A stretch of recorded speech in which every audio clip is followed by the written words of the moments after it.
Hello friends, welcome back to my channel. तो आज की इस वीडियो में हम लोग कुछ इंपॉर्टेंट क्वेश्चंस के ऊपर डिस्कशन करने वाले हैं जो कि मेडिकल एग्जाम्स में अक्सर पूछे जाते हैं। हमारा पहला क्वेश्चन है, which of the following is not a function of the liver. 4 option दिए गए हैं और उनमें से बताना है कि लीवर यानी यकृत का कौन सा इनमें से एक फंक्शन नहीं है। पहला है कार्बोहाइड्रेट मेटाबॉलिज्म, दूसरा है प्रोटीन सिंथेसिस, तीसरा है ब्लड फिल्ट्रेशन और चौथा है डिटॉक्सिफिकेशन। तो हमारे लीवर का काम क्या नहीं है? तो ब्लड को फिल्टर करना। ब्लड को फिल्टर करने का काम लीवर का नहीं होता है। तो इस क्वेश्चन का राइट आंसर होगा सी ऑप्शन, ब्लड फिल्ट्रेशन। अब हमारा सेकंड क्वेश्चन है, which organ produces insulin in the human body. 4 option दिए गए हैं, उसमें से बताना है कि हमारे शरीर में कौन सा ऑर्गन, कौन सा अंग इंसुलिन को उत्पन्न करता है, प्रोड्यूस करता है। पहला है पेनक्रियास, दूसरा है लीवर, तीसरा है किडनी और चौथा है स्प्लीन। राइट आंसर होगा ए ऑप्शन, पेनक्रियाज। अब हमारा थर्ड क्वेश्चन है, what is the primary function of the respiratory system. हमारे श्वसन तंत्र का सबसे प्राथमिक काम क्या है, सबसे प्राइमरी फंक्शन क्या है। तो पहला ऑप्शन है ट्रांसपोर्टेशन ऑफ न्यूट्रिएंट्स, दूसरा एक्सचेंज ऑफ गैसेज, तीसरा रेगुलेशन ऑफ बॉडी टेम्परेचर और चौथा है production of hormones. Right answer होगा B option, exchange of gases, यानी गैसेज को एक्सचेंज करने का काम है रेस्पिरेटरी सिस्टम का। अब हमारा नेक्स्ट क्वेश्चन है, which of the following is not a type of white blood cell. यानी सफ़ेद यानी श्वेत रक्त कणिकाएं जो होती हैं उनके बारे में ये क्वेश्चन है। यहाँ पे 4 ऑप्शन दिए गए हैं, उनमें से बताना है कि कौन सा एक ऐसा ऑप्शन है जो कि वाइट ब्लड सेल का टाइप नहीं है। पहला है न्यूट्रोफिल, दूसरा है लिम्फोसाइट, तीसरा है इराइथ्रोसाइट और चौथा है मोनोसाइट। तो राइट आंसर होगा इसमें इराइथ्रोसाइट, क्योंकि red blood cells, white blood cells वो अलग अलग हैं, ठीक है, वो कंपोनेंट हैं एक तरह के। तो इसमें हमारा जो इराइथ्रोसाइट जो है वो वाइट ब्लड सेल्स का टाइप नहीं है। अब हमारा नेक्स्ट क्वेश्चन है, which of the following is a symptom of dehydration. यानी पानी की कमी से हमारे शरीर में क्या फ़र्क पड़ेगा। यानी डिहाइड्रेशन क्या है, मेनली जब हमारे शरीर में फ्लूइड की कमी हो जाती है, पानी हम लोग कम पीते हैं या फिर किसी भी कारणवश शरीर में पानी की कमी हो जाना, तो डिहाइड्रेशन होने पे क्या लक्षण दिखेगा। पहला है इंक्रीज्ड यूरिनेशन, तो जब आप ज़्यादा पानी पीजिएगा तभी तो बार बार वॉशरूम जाइएगा, बाथरूम लगेगा, तो ये तो पहले ही रिजेक्ट हो गया, यानी पहला ऑप्शन तो होगा ही नहीं। दूसरा है ड्राई स्किन, तो इस ऑप्शन पर थोड़ा ध्यान देने लायक है।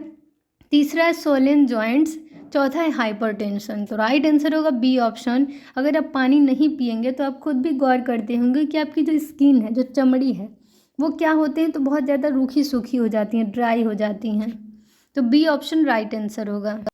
अब हमारा नेक्स्ट क्वेश्चन है, which hormone is responsible for regulating blood sugar level. हमारे शरीर में कौन सा ऐसा हार्मोन है जो कि हमारे खून में शुगर लेवल को मेंटेन करने में, रेगुलेट करने में मदद करती है। पहला है इंसुलिन, दूसरा है एस्ट्रोजन, तीसरा है टेस्टोस्टेरोन और चौथा है थायरोक्सिन। तो राइट आंसर होगा ए ऑप्शन, यानी कि इंसुलिन। इंसुलिन जो है वो हमारे शरीर में ब्लड शुगर लेवल को मेंटेन करती है।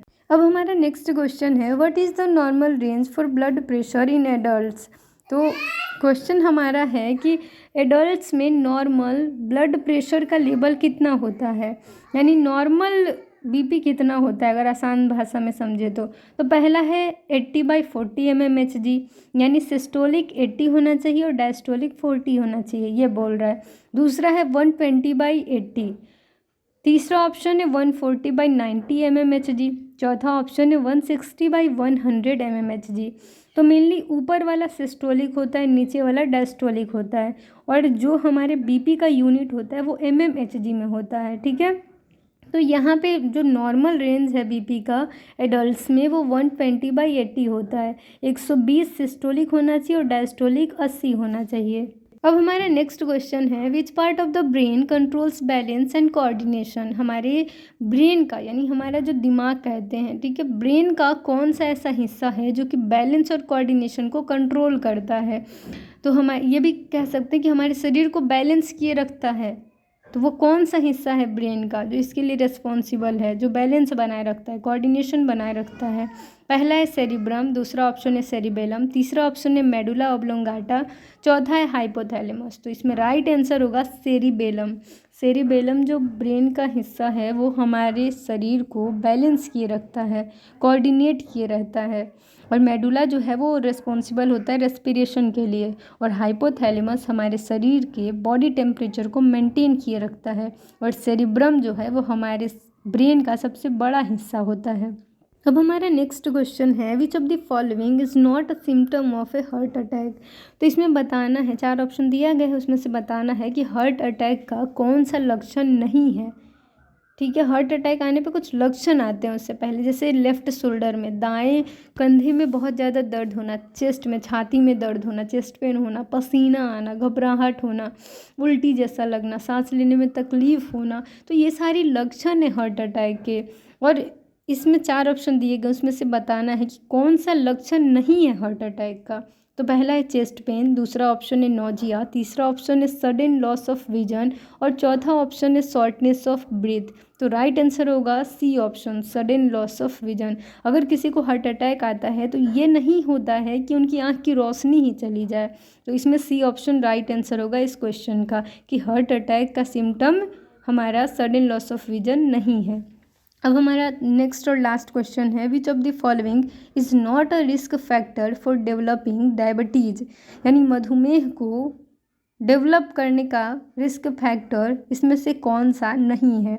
यानी 4 ऑप्शन दिए गए और बताना है कि किसके कारण डायबिटीज़ नहीं होगा।